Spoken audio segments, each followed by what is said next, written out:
Shalom jemaat yang terkasih dalam Tuhan Yesus Kristus, senang sekali kita boleh kembali dalam ibadah online di hari Minggu ini.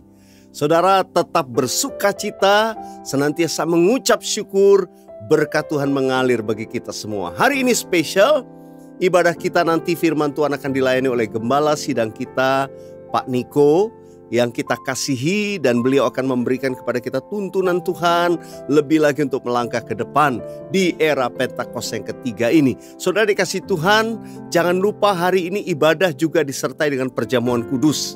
Jadi dari awal saya mengajak saudara persiapkan, jangan lupa roti tawar atau biskuit tawar, atau juga mendampinginya pastinya sirup berwarna merah atau grape juice. Saudara siapkan. Nanti kita akan lakukan perjamuan kudus bersama-sama dengan Gembala Sidang kita. Alangkah indahnya kalau sudah sekeluarga berkumpul bersama-sama, mungkin di hadapan pesawat TV yang sudah siapkan, atau komputer, atau juga handphone saudara. Tetap kita ikut memuji menyembah Tuhan. Pasti saudara diberkati Tuhan. Haleluya. Dan saudara kita tentunya tidak usah buru-buru. Minggu depan ibadah kita masih juga akan online. Tentu kita perhatikan tuntunan Tuhan bagaimana, kapan kita bisa beribadah kembali di gedung. Biar kita hanya minta tuntunan Tuhan. Memang ada berbagai protokol dari pemerintah, tapi ayo kita terus tidak terburu-buru, tapi kita mau mengikuti tuntunan dari Tuhan. Haleluya. Jadi minggu depan ibadah kita tetap di rumah-rumah dan akan dilayani oleh sahabat saya, hambanya Bapak Pendeta Philip Mantova. Jadi saudara siapkan juga untuk minggu depan kita beribadah tetap bergairah, bersukacita bersama-sama dengan keluarga. Saudara, hari ini saya percaya kita semua pasti diberkati. Ya, pujian penyembahan dari tim Ladies Singers ya, dari Outbox akan melayani kita. Saudara yang dikasih Tuhan, jangan lupa ibadah ini saudara juga kita menabur bersama-sama. Ada nomor-nomor rekening daripada gereja-gereja cabang di mana saudara digembalakan. Dan atau saudara kalau bisa mencatat di deskripsi dalam YouTube channel ini. Saudara, orang yang menabur pasti diberkati. Jangan ragu, justru di masa sukar kita menabur. Janji Tuhan itu luar biasa, memberkati saudara dan saya. Saya doa jemaat Tuhan tidak ada yang kekurangan, tidak ada yang kesusahan, tidak ada yang nggak bisa makan. Semua akan diberkati. Saudara dikasih Tuhan, sebelum kita nantinya memasuki dalam ibadah pujian penyembahan, saya akan mengajak saudara berdoa. Dan sesudah itu kita akan memperkatakan bersama-sama deklarasi Pentakosta yang ketiga. Mari satukan hati kita berdoa. Bapa di dalam surga, kami naikkan syukur dalam ibadah kami hari ini. Kami percaya hadirat-Mu melawat kami waktu kami memuji menyembah-Mu, mendengarkan firman-Mu. Di rumah-rumah hadirat Tuhan melawat jemaat Tuhan. Dan hamba berdoa hari ini yang lemah dikuatkan, yang sakit disembuhkan, yang berbeban berat diberikan kelegaan. Tuhan memberikan jawaban bagi umat-Mu di rumah-rumah. Tuhan berdoa, hati yang gembira adalah obat yang manjur. Biar hati penuh sukacita terus transfer melalui hadirat Tuhan di rumah-rumah di mana kami berada. Tuhan berkati ibadah ini. Sekalipun kami lakukan online, tapi hamba-Mu percaya hadirat Tuhan melawat di setiap tempat mereka yang menyaksikan dan mengikuti ibadah ini. Terima kasih, urapi Gembala Sidang kami Pak Niko, urapi hamba-hamba Tuhan semua yang melayani. Saya persembahkan segala hormat kemuliaan hanya bagi Tuhan. Dalam nama Tuhan Yesus kami berdoa. Sama-sama katakan, amin. Saudara dan saya adalah murid-murid Tuhan Yesus di zaman ini yang akan dipakai Tuhan sebagai pembawa pesan dari Pentakosta ketiga. Pentakosta ketiga adalah pencurahan Roh Kudus yang dahsyat di zaman now, melebihi yang terjadi di Azusa Street. Pentakosta ketiga akan mengakibatkan penuaian jiwa yang terbesar dan yang terakhir sebelum Tuhan Yesus datang kembali. Pentakosta ketiga akan membangkitkan generasi Yeremia, yaitu anak-anak muda yang dipenuhi Roh Kudus, cinta mati-matian kepada Tuhan Yesus, tidak kompromi terhadap dosa, dan akan bergerak untuk memenangkan jiwa. Pentakosta ketiga lahir di Indonesia dan bergerak ke bangsa-bangsa. Gerakan ini dari timur ke barat dan akan kembali ke Yerusalem. Pentakosta ketiga akan memberikan kuasa untuk menyelesaikan amanat agung, dan setelah itu Tuhan Yesus datang kembali.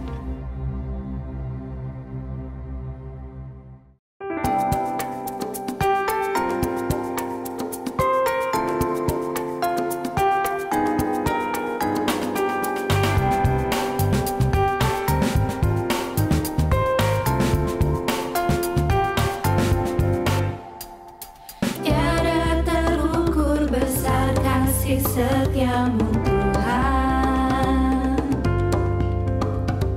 Panjang dan lebarnya melebihi lautan,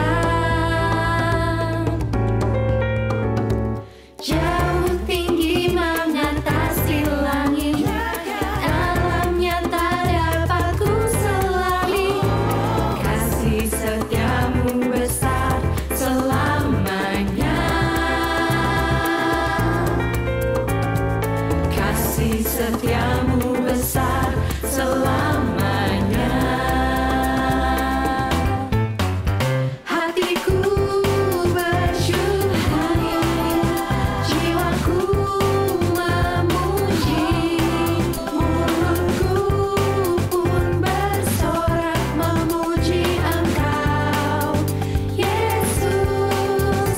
Ajaib perbuatanmu, besar anugerahmu, takkan berhenti ku memuji namamu. Tiada terukur besar kasih setiamu Tuhan.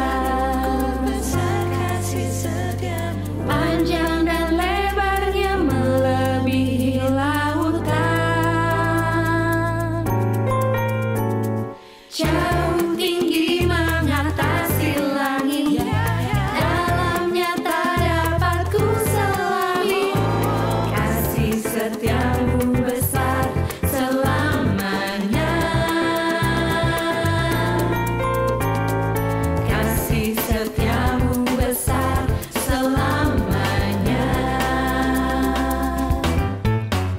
Hatiku bersyukur, jiwaku memuji, mulutku pun bersorak memuji Engkau, Yesus.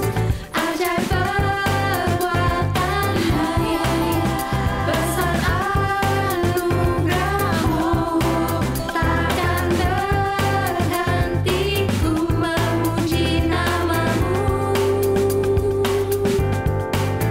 Hatiku bersyukur, jiwaku memuji, mulutku pun bersorak memuji Engkau, Yesus. Ajaib perbuatanmu, besar anugerahmu, takkan berhenti ku memuji namamu. Kasih setiamu besar selamanya.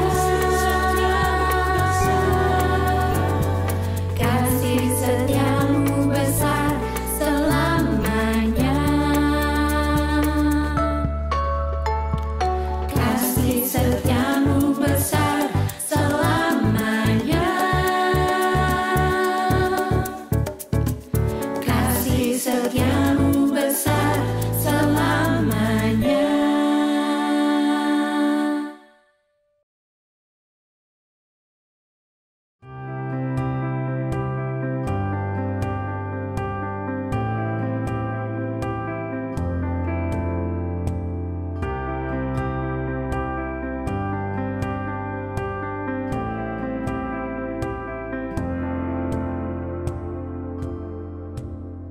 Bila ku melihat apa yang kau buat di dalam hidupku ini, hanya air mata, tanda sukacita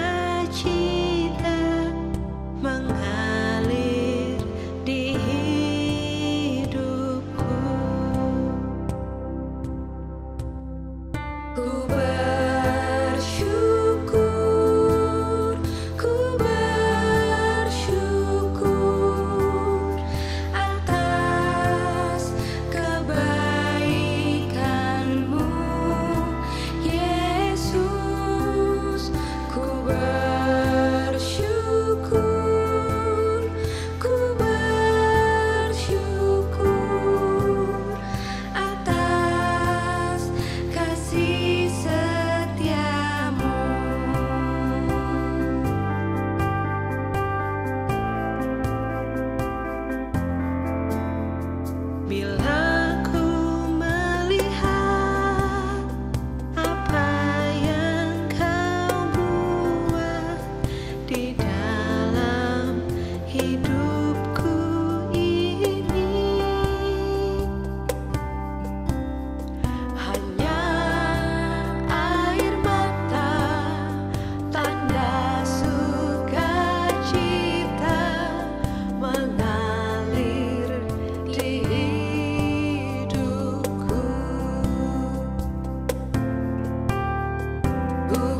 setiamu,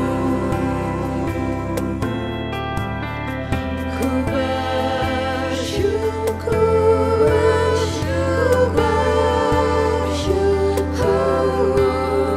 atas kebaikanmu, Yesus.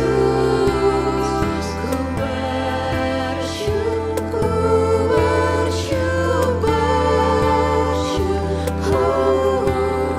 atas kasih setiamu,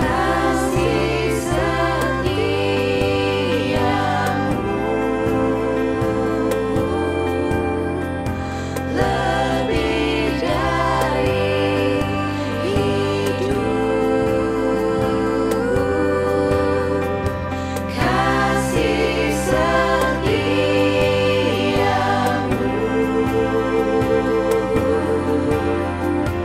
lebih dari hidup, kasih setiamu, lebih dari hidup. Biar bibirku membanggakan Engkau, seumur hidupku kan memujimu. Tanganku ku naikkan demi namamu. Kasih setiamu, lebih dari hidup. Biar bibirku membanggakan Engkau, seumur hidupku kan memujimu. Tanganku ku naikkan demi namamu. Tanganku ku naikkan demi namamu.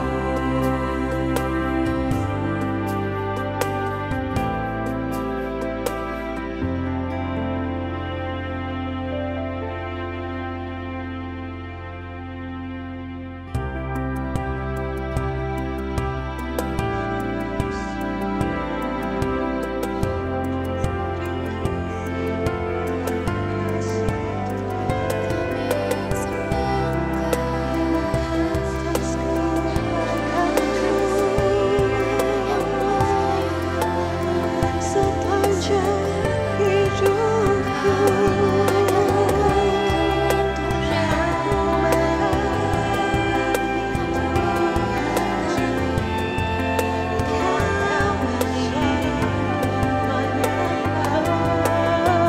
Kau yang mulia, Kau yang ajaib,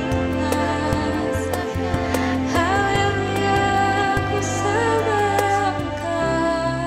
Mari kita panggil nama Yesus.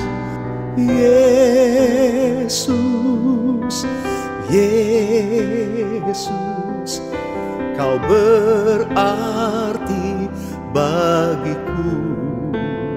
Oh Yesus, Yesus, Kau segalanya bagiku. Mari angkat tanganmu, katakan, Engkau kekuatanku, Engkau kekuatan dan perisaiku.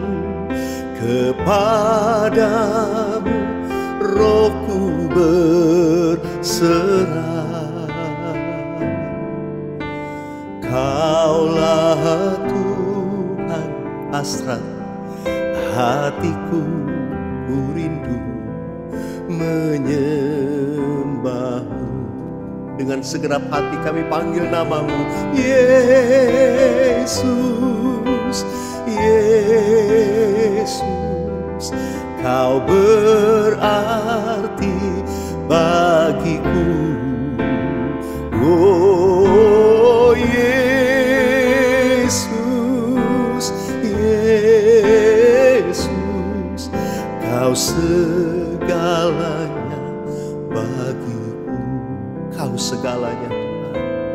Kau segalanya bagiku. Kau segalanya bagiku.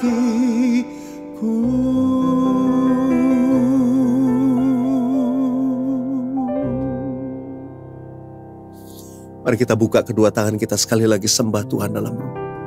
Oh Rabba Shandara Laba Takaya Raba Yara Laba Laba Laba Laba Laba Laba Ya Shandara Laba Laba Laba. Oh Rabba Sakaya Laba Laba Laba Laba. Berfirmanlah kepada kami, berfirmanlah kepada kami, ubahkan kami, baharui kami oleh firman. Terima kasih Tuhan, terima kasih Tuhan, terima kasih. Berdaulatlah atas setiap kami. Berikan kami telinga seorang murid untuk mendengarkan firman seperti seorang murid dan yang rindu untuk dibaharui dan diubahkan. Terima kasih Bapa, dalam nama Tuhan Yesus kami berdoa. Bersama kita katakan, amin. Shalom semuanya. Alkitab berkata bahwa Kristus telah mati karena dosa-dosa kita. Dia dikuburkan, tetapi pada hari yang ketiga dia dibangkitkan. Setelah itu selama 40 hari Tuhan Yesus menampakkan diri kepada lebih dari 500 murid-muridnya untuk membuktikan bahwa dia hidup. Dan dengan disaksikan oleh murid-muridnya, Tuhan Yesus terangkat ke sorga. Pesan terakhir Tuhan Yesus kepada murid-muridnya seperti yang tertulis dalam Kisah Para Rasul 1 ayat 8. Tetapi kamu akan menerima kuasa kalau Roh Kudus turun ke atas kamu, dan kamu akan menjadi saksiku di Yerusalem dan di seluruh Yudea dan Samaria dan sampai ke ujung bumi. Kalau saudara adalah murid Tuhan Yesus, berarti pesan ini juga buat saudara dan saya. Setelah Tuhan Yesus terangkat ke sorga, 120 murid-murid berkumpul di kamar loteng di Yerusalem. Mereka melakukan ini karena Tuhan Yesus memerintahkan agar mereka jangan pergi dari kota Yerusalem sebelum diperlengkapi dengan kuasa dari tempat tinggi. Apa yang mereka lakukan? Mereka semua bertekun dengan sehati dalam doa bersama-sama. Artinya mereka berdoa, memuji dan menyembah Tuhan dalam unity siang dan malam. Ini adalah prinsip restorasi Pondok Daud. Setelah 10 hari mereka melakukan itu, pada hari raya Pentakosta, tiba-tiba terdengarlah seperti tiupan angin keras di ruangan itu. Kemudian tampaklah lidah-lidah seperti nyala api, bertebaran dan hinggap kepada mereka masing-masing. Dan mereka dipenuhi dengan Roh Kudus, dengan tanda awal berbahasa roh. Setelah itu mereka dipakai oleh Tuhan untuk menjadi saksinya. Mereka melakukan amanat agung Tuhan Yesus. Peristiwa pencurahan Roh Kudus ini kita sebut sebagai Pentakosta yang pertama. Ku mau hidup seturut kehendak Tuhan. Ku mau memberi semua yang ku dapat berikan. Ku mau cinta Dia lebih dari semua. Ku tak dapat membalas kasih-Nya. Ku mau hidup seturut kehendak Tuhan. Ku mau memberi semua yang ku dapat berikan. Ku mau cinta Dia lebih dari semua. Ku tak dapat membalas kasih-Nya. Ku tak dapat membalas kasih-Nya. Ketika Tuhan Yesus ditanya oleh murid-muridnya mengenai tanda kedatangan Tuhan Yesus kembali dan tanda kesudahan dunia ini, salah satunya Tuhan Yesus menjawab dari Matius 24 ayat 14. Dan Injil kerajaan ini akan diberitakan di seluruh dunia, menjadi kesaksian bagi semua bangsa. Dan sesudah itu barulah tiba kesudahannya. Jadi Tuhan Yesus akan datang kembali setelah Injil Kerajaan diberitakan di seluruh dunia menjadi kesaksian bagi semua bangsa. Tuhan Yesus pasti datang kembali. Karena itu Tuhan Yesus memberikan tugas kepada kita, murid-muridnya, untuk menjadi saksi. Yaitu pergi dan menjadikan semua bangsa itu murid Tuhan Yesus.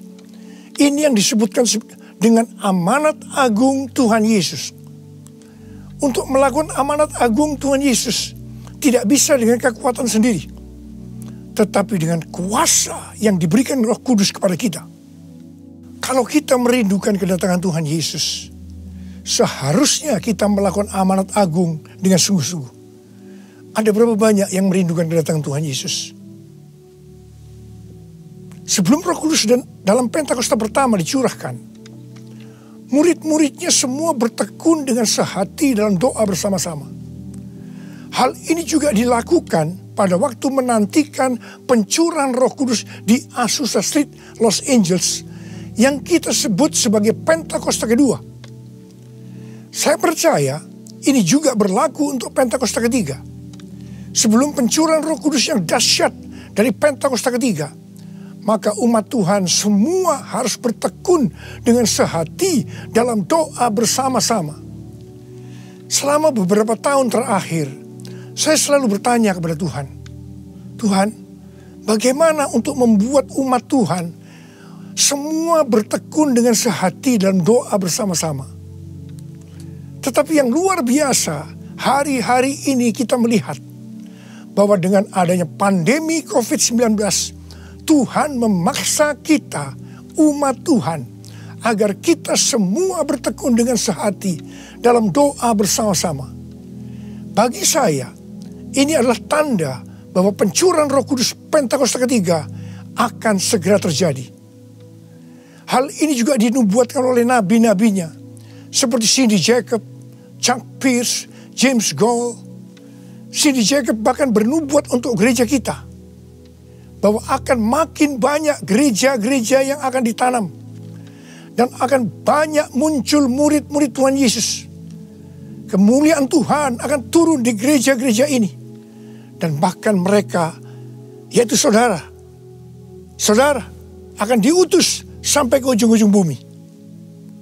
Sedangkan James Goll melihat bahwa orang-orang di Indonesia sedang catching the fire. Pada saat murid-murid Tuhan Yesus dipenuhi Roh Kudus, tanda awalnya adalah mereka berbahasa roh. Saya rindu agar saudara semua dibaptis Roh Kudus dengan tanda awal berbahasa roh, karena banyak manfaatnya. 1 Korintus 14 ayat 2 berkata, siapa yang berkata-kata dengan bahasa roh tidak berkata-kata kepada manusia, tetapi kepada Allah. Sebab tidak ada seorang pun yang mengerti bahasanya. Oleh roh ia mengucapkan hal-hal yang rahasia. Karena itu pada waktu kita berkata-kata dalam bahasa roh, kita merasakan hadirat Tuhan. Ada sukacita yang akan memenuhi kita. Seperti yang dikatakan dalam Mazmur 16 ayat 11. Di hadapanmu ada sukacita berlimpah-limpah. Di tengah-tengah pandemi ini, kita perlu mengalami sukacita yang berlimpah-limpah untuk melawan ketakutan, kekhawatiran, kepanikan. 1 Korintus 14 ayat 4 berkata, siapa yang berkata-kata dengan bahasa roh, ia membangun dirinya sendiri. Artinya, manusia roh kita yang akan dibangun. 1 Korintus 14 ayat 14 dan 15 berkata, jika aku berdoa dengan bahasa roh, maka rohkulah yang berdoa, tetapi akal budiku tidak turut berdoa. Jadi, apakah yang harus kubuat? Aku akan berdoa dengan rohku, tetapi aku akan berdoa juga dengan akal budiku. Aku akan menyanyi dan memuji dengan rohku, tetapi aku akan bernyanyi dan memuji juga dengan akal budiku. Manusia itu terdiri dari roh, jiwa, dan tubuh. Semuanya itu harus bisa memuji Tuhan. Kita memuji Tuhan dengan tubuh kita, dengan cara bertepuk tangan, mengangkat tangan, melompat, menari, dan lain-lain. Dan kita memuji Tuhan dengan akal budi kita, jiwa kita, kalau kita menggunakan bahasa yang kita mengerti. Contoh bahasa Indonesia, bahasa Inggris, Mandarin, dan lain-lain. Dan roh kita akan berdoa, memuji, dan menyembah kalau kita berbahasa roh. Kalau kita berkata-kata dalam bahasa roh, kita akan bisa berdoa, memuji, dan menyembah lebih lama dibandingkan kalau kita menggunakan bahasa yang kita mengerti. Karena itu, sekali lagi saya merindukan agar semua saudara bisa berbahasa roh. Katakan amin. Apa yang terjadi setelah murid-murid dipenuhi dengan Roh Kudus sehingga membuat banyak orang bertobat? Hal yang pertama, Petrus berkhotbah sekitar 5 menit. Dan sekitar 3.000 orang bertobat dan dibaptis.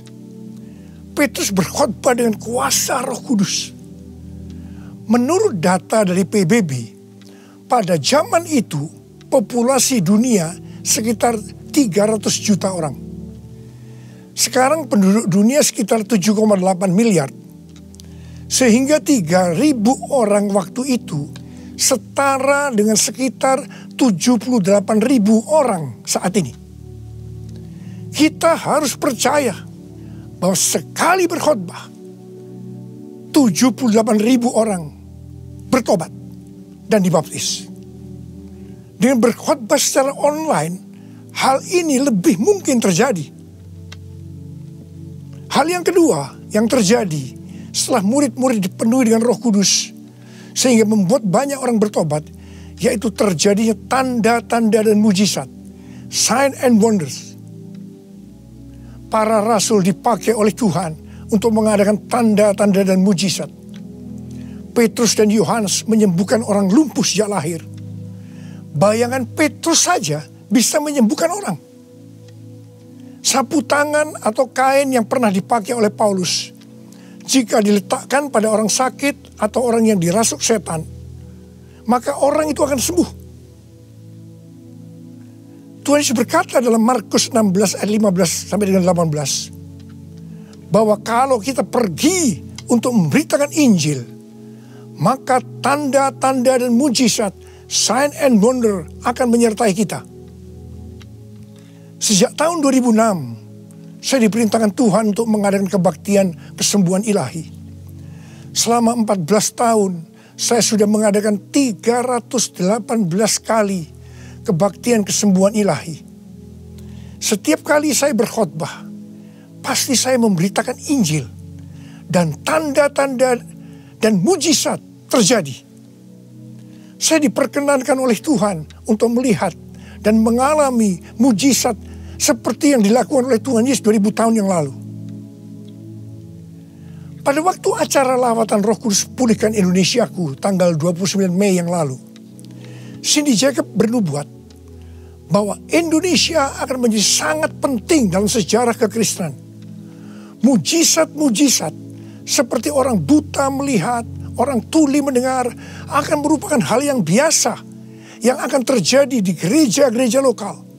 Wow, orang-orang muda akan mendapatkan jubah mujizat. Ini adalah Pentakosta yang ketiga. Haleluya.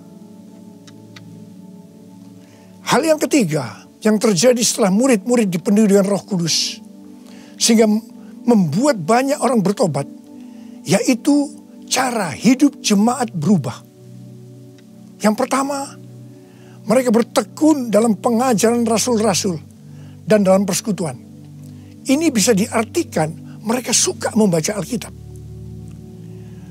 Judul Mazmur 119 yang merupakan pasal dengan ayat terpanjang dalam Alkitab adalah bahagianya orang yang hidup menurut firman Tuhan.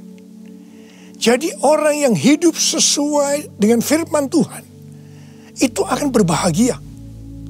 Dalam pandemi COVID-19 kita harus banyak membaca, merenungkan dan melakukan firman Tuhan agar supaya kita berbahagia. Sehingga kita bisa mengatasi segala dampak yang buruk akibat pandemi COVID-19. Mazmur 119 ayat 105 berkata, firman-Mu itu pelita bagi kakiku dan terang bagi jalanku.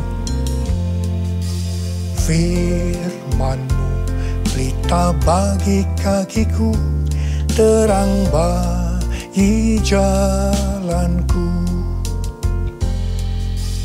Firman-Mu pelita bagi kakiku, terang bagi jalanku. Waktu ku bimbang dan hilang jalanku, tetaplah Kau di sisiku. Dan takkan ku takut asal Kau di dekatku, besertaku selamanya.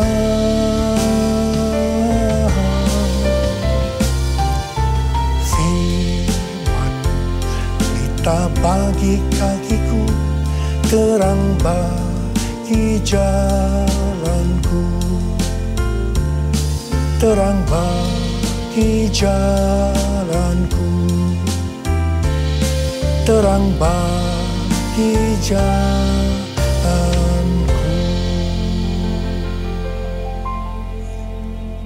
Tuhan memberikan tema tahun 2020 adalah tahun dimensi yang baru. Kita tidak pernah menyangka bahwa tahun dimensi yang baru adalah seperti sekarang ini. Di mana dengan adanya pandemi COVID-19, kita sekarang memasuki new normal.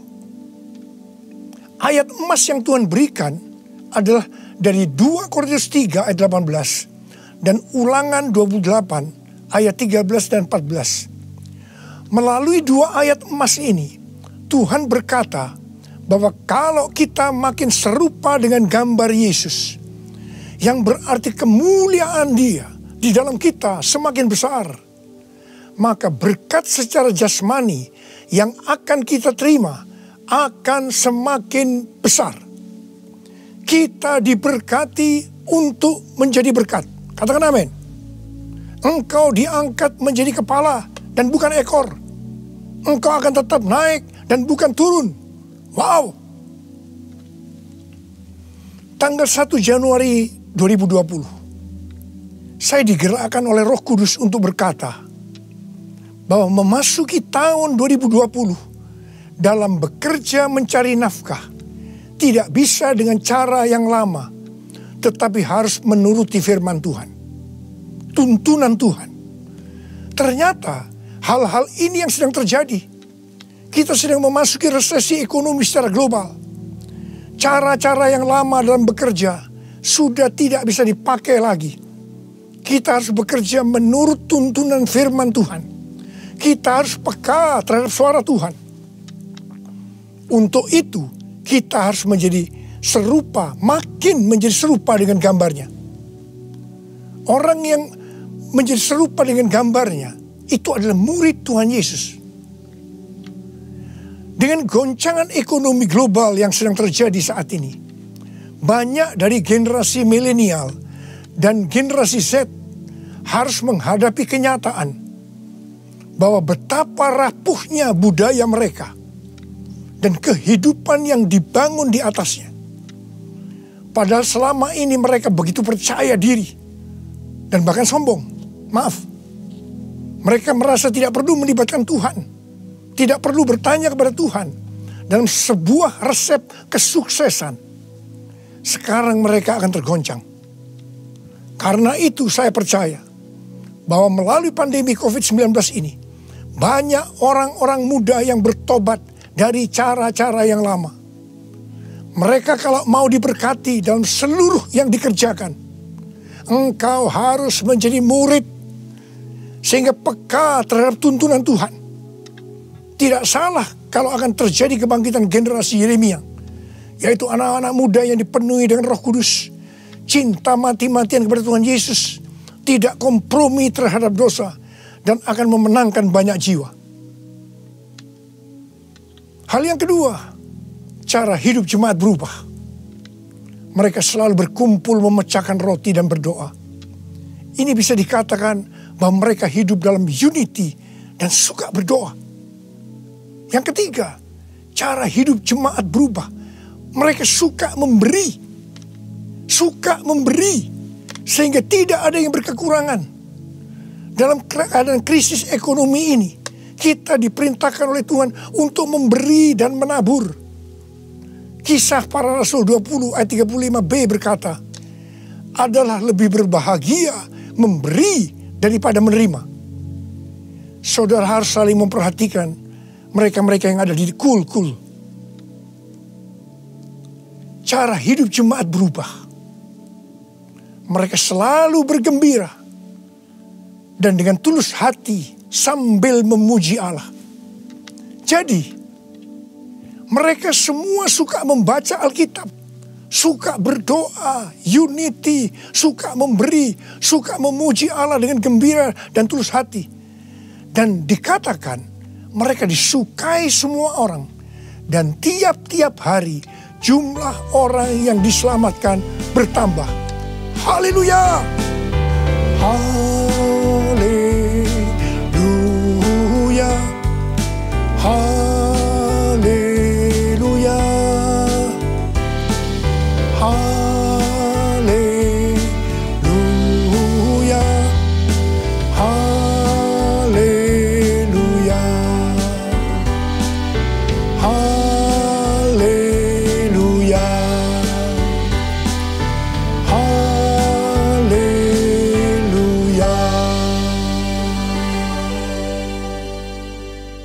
Kemudian, apa yang terjadi setelah itu? Goncangan terjadi. Aniaya yang hebat terjadi kepada orang-orang percaya di Yerusalem. Selain rasul-rasul, mereka semua harus lari ke seluruh daerah Yudea dan Samaria. Dan pada akhirnya ke ujung bumi.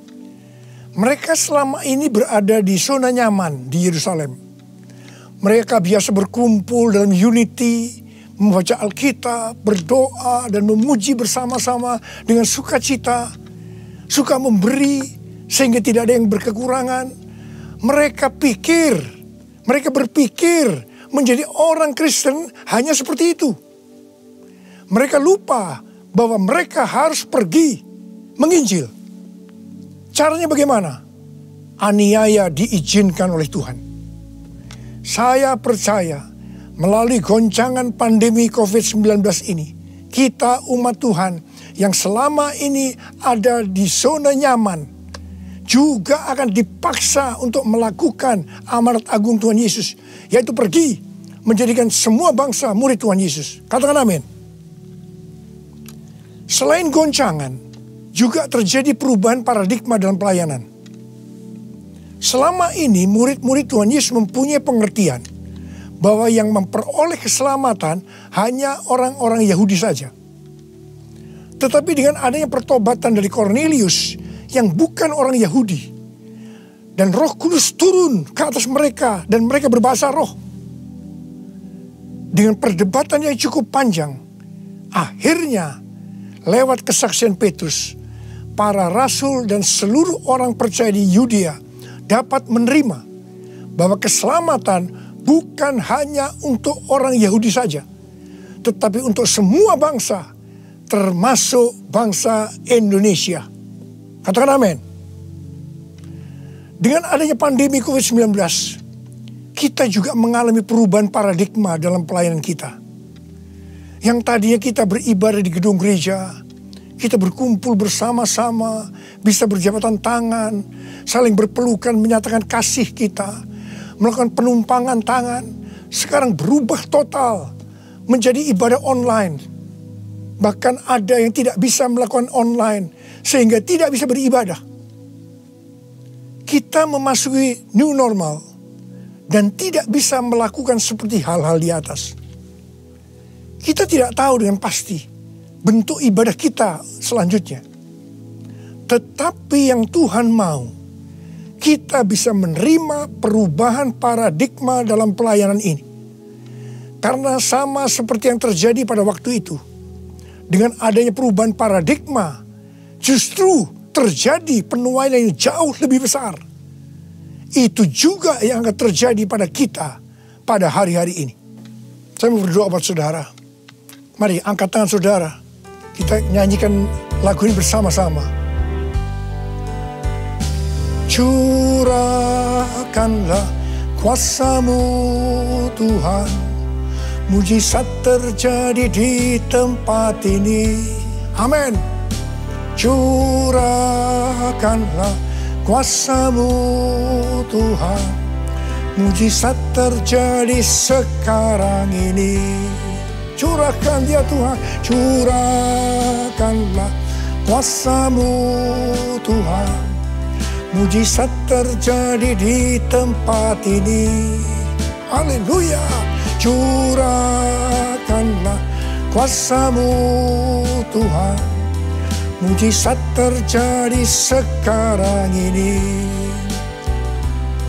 Mujizat terjadi sekarang ini. Mujizat terjadi sekarang ini.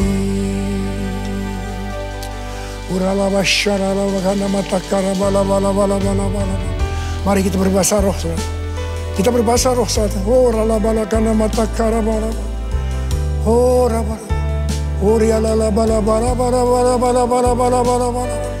Oh Yesus, oh Yesus, Yesus.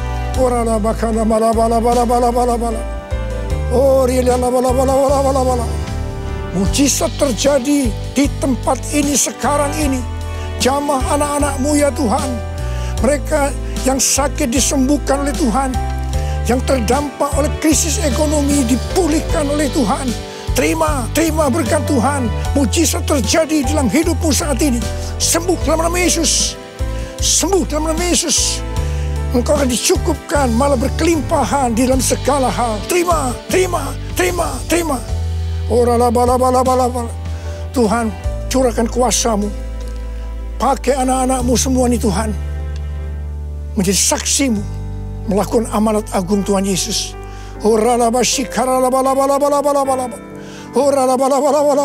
Tuhan, terima kasih. Perlindungan-Mu di masa pandemi ini buat anak-anak-Mu. Engkau mengasihi anak-anak-Mu semua. Kamu berdoa buat mereka. Kamu berdoa buat mereka. Kamu berdoa. Curahkan damai sejahtera-Mu pada mereka ya Tuhan. Terima kasih ya Bapak. Terima kasih Bapa. Dalam nama Yesus kami berdoa. Bersama-sama katakan amin. Mari saudara-saudara, kita akan masuk dalam perjamuan kudus. Kita akan mengingat ayat ini. Sebab setiap kali kamu makan roti ini dan minum cawan ini, kamu memberitakan kematian Tuhan sampai Ia datang. Perjamuan kudus adalah perjamuan Tuhan sendiri. Setiap kali kita masuk dalam perjamuan kudus, Tuhan selalu berkata, biarlah ini menjadi peringatan akan daku. Karena itu mari, arahkan hati saudara kepada kebaikan Tuhan. Kita akan mengingat kebaikan Tuhan. Mari tundukkan kepala. Tuhan, siapakah kami ini sebelum kami mengenal Engkau? Kami semua orang berdosa. Upah dosa adalah maut, mati. Tapi Engkau yang tidak berdosa telah dijadikan dosa oleh karena kami. Engkau harus turun dari surga mulia, mati kami dengan penderitaan yang luar biasa. Sungguh betapa baiknya Engkau ya Tuhan. Engkau jadikan kami sebagai anak-anak-Mu. Engkau tuntun, Engkau bela, Engkau lindungi. Engkau tegur kalau kami salah. Engkau sembuhkan kami. Tuhan, itu Engkau ya Abah. Itu Engkau. Saudara, Tuhan akan memberkati saudara melalui perjamuan kudus. Tapi Tuhan mau kita makan dan minum dengan cara yang benar. Oleh karena itu sekarang masing-masing berdoa. Introspeksi. Lihat keadaan dirimu masing-masing. Jangan menyimpan dosa. Kalau saat ini Tuhan ingatkan ada dosa yang harus diselesaikan, langsung minta ampun. Katakan ampuni saya Tuhan.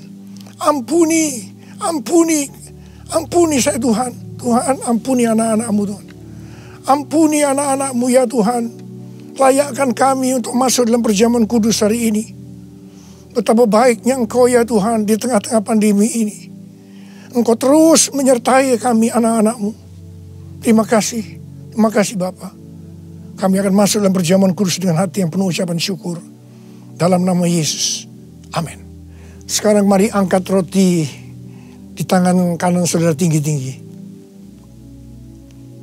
Sebab apa yang telah kuteruskan kepadamu telah aku terima dari Tuhan. Yaitu bahwa Tuhan Yesus pada malam waktu ia diserahkan mengambil roti. Dan sesudah itu ia mengucap syukur atasnya. Dia memecah-mecahkannya dan berkata, inilah tubuhku yang diserahkan bagi kamu. Perbuatlah ini menjadi peringatan akan aku. Saudara yang kasih Tuhan, bukankah roti yang kita pecah-pecahkan ini adalah persekutuan kita dengan tubuh Kristus? Mari kita makan dalam nama Yesus.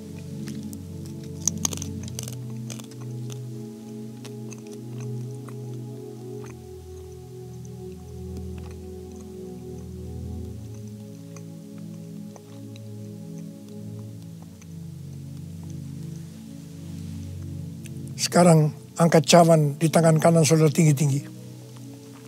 Demikian juga ia mengambil cawan sesudah makan lalu berkata, cawan ini adalah perjanjian baru yang dimeteraikan oleh darahku. Perbuatlah ini setiap kali kamu meminumnya menjadi peringatan akan aku. Sudah dikasih Tuhan, bukankah cawan pengucapan syukur yang atasnya kita ucapkan syukur adalah persekutuan kita dengan darah Yesus? Mari kita minum dalam nama Yesus.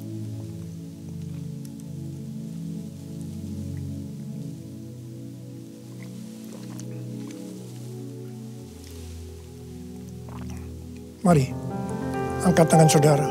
Ucapan syukur. Dengan suara. Jangan diam. Tuhan, kami terima kasih ya Tuhan. Kami bersyukur ya Tuhan. Terima kasih. Terima kasih. Terima kasih ya Tuhan. Kami bersyukur buat kebaikan Tuhan. Kami bersyukur buat kebaikan Tuhan. Oh, terima kasih. Terima kasih Yesusku, terima kasih Yesusku. Puji syukur hanya bagi Tuhanku. Terima kasih Yesusku, terima kasih Yesusku. Puji syukur hanya bagi Tuhanku. Puji syukur hanya bagi Tuhanku. Puji syukur hanya bagi Tuhanku.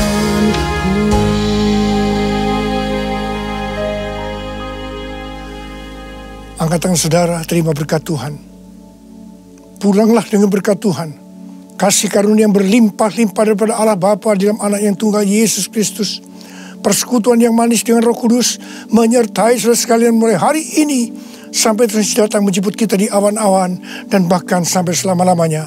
Yang percaya bersama-sama katakan amin.